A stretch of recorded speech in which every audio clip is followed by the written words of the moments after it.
नमस्कार। नए अध्याय में आपका स्वागत है। देखो, समझ के बाहर भी एक दुनिया है जो हमेशा दुनिया की समझ से बाहर होती है। मैंने एक पुस्तक पढ़ी, मृत्यु एक कल्पना है।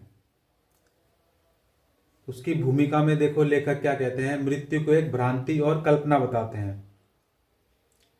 उनका कहना है कि मृत्यु एक संकट या दुख नहीं है, बल्कि ज्ञान प्राप्ति का अवसर है।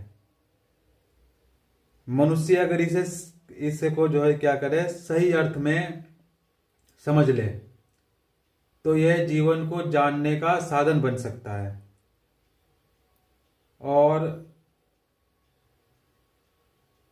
अध्याय 2 में था, उसके सार बता रहा हूं मैं आपको।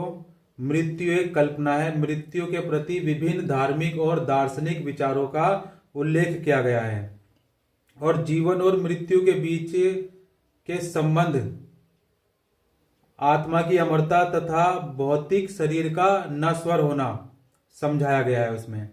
अध्याय 3 में अच्छे बुरे कर्मों का प्रभाव, अच्छे बुरे कर्मों का प्रभाव, वही कर्म अच्छे या बुरे के जीवन और मृत्यु पर पड़ने वाले प्रभाव पर प्रकाश डालता है।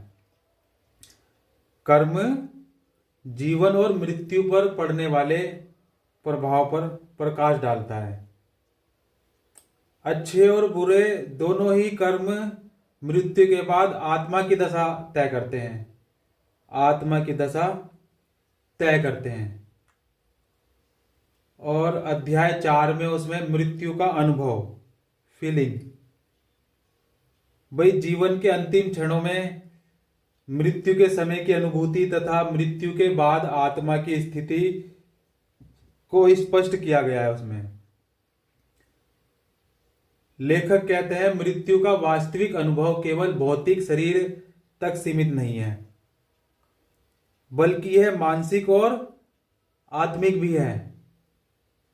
और अध्याय 5 अध्याय है, उसमें 5वें और अंतिम अध्याय में ये निचोड़ है उस बात को, चैप्टर का, कि मृत्यु और समर्पण। भाई मृत्यु और समर्पण, मृत्यु स्वीकार करना, उससे ना डरना और जीवन के क्षण क्षण में समर्पण सीखना, जीवन के क्षण क्षण में समर्पण सीखना, संतुलन, विनम्रता और वास्तविकता की पहचान बढ़ाना। कैसी लगी?